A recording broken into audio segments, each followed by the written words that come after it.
Assalamualaikum warahmatullahi wabarakatuh. Dalam Islam, Dajjal adalah makhluk paling mengerikan yang akan meluluh lantahkan manusia di akhir zaman dengan fitnah-fitnah kejinya. Namun, agama Yahudi secara halus maupun terang-terangan justru menunggu kedatangan sosok Dajjal. Lantas, bagaimana Dajjal menurut Kristen, Hindu, maupun Buddha? Yang pertama, Dajjal dalam Islam. Islam sangat tegas memberitahu akan datangnya Dajjal yang harus diwaspadai. Banyak hadis Nabi Muhammad SAW menjelaskan ciri-ciri sosok ini. Dari bentuk tubuhnya, tempat lahirnya, hingga kematiannya sangat lengkap dirangkum di banyak sabda Nabi Muhammad SAW. Menurut Islam, Dajjal adalah makhluk dari golongan manusia, wujudnya laki-laki bermata satu, dan akan diikuti umat Yahudi. Nabi Muhammad SAW bersabda, kebanyakan pengikut Dajjal adalah Yahudi, anak-anak, dan para wanita pezina terang-terangan. Al-Quran tidak menjelaskan detail sosok Dajjal ini, namun dalam Islam, Dajjal merupakan hal yang wajib dipercaya akan muncul di akhir zaman. Dajjal menurut Yahudi.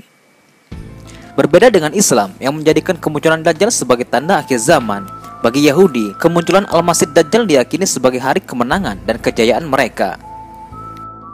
Imran Nazar Hussein, seorang pakar eskatologi Islam, dalam bukunya Jerusalem in the Quran menjelaskan dengan benderang 7 tanda kelahiran Dajjal atau Al-Masih. Namun, Al-Masih yang mereka tunggu bukanlah kedatangan Nabi Isa alaihissalam sebagaimana keyakinan Islam dan Kristen. Umat Yahudi sebelum era Kristen berbeda pendapat tentang siapa Al-Masih. Satu pihak berpendapat Al-Masih adalah Nabi Isa dan membentuk agama Katolik dan Kristen. Sebagian Yahudi lainnya berpendapat Al-Masih bukanlah Nabi Isa, namun Al-Masih lainnya. Kemungkinan Al-Masih yang dimaksud adalah Al-Masih Ad-Dajjal. Dajjal dalam Kristen. Dajjal dalam Kristen populer dengan istilah Antikristus yang termuat di beberapa ayat Alkitab seperti Yohanes 2 ayat 18 dan Yohanes 1 ayat 7. Istilah Antikristus berasal dari Yunani Antikristos. Kata ini terdiri dari 2 kata, yakni anti yang berarti lawan dan Kristos yang artinya Kristus. Dengan penyederhanaan, Antikristus artinya adalah lawan Kristus. Dengan kata lain, dia adalah musuh besar Kristus atau Tuhan Yesus yang berlawanan dengannya dalam sifat dasar dan ajaran. Dalam teologi Kristen, adalah pemimpin yang diinduk buahkan Alkitab dan akan menjadi musuh Kristus serta akan menyesatkan banyak orang. Jika ditarik ke belakang, konsep Antikristus serupa dengan Dajjal dalam Islam. Kedatangannya akan menjadi musuh Kristus atau Nabi Isa alaihissalam dalam Islam. Dajjal dalam Hindu. Sedikit berbeda dengan ajaran Islam dan Kristen. Dalam agama Hindu, Dajjal adalah biang keladi dalam penyebabnya terjadinya peperangan umat manusia. Sosok ini mempunyai sifat cerdik, sangat licik, dan provokatif. Dalam metode penyampaian Hindu, sosok Dajjal ditransformasikan menjadi sosok figur yang bernama Sangkuni. Nama lain Sangkuni adalah Sawala Putra atau Suman atau disebut juga dengan Trigandapati.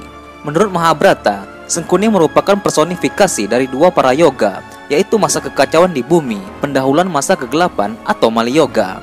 Sama dengan Dajjal pada Islam, sosok Sangkuni pada Hindu digambarkan sebagai penyebar fitnah, provokasi, dan bermata satu. Dajjal dalam Buddha.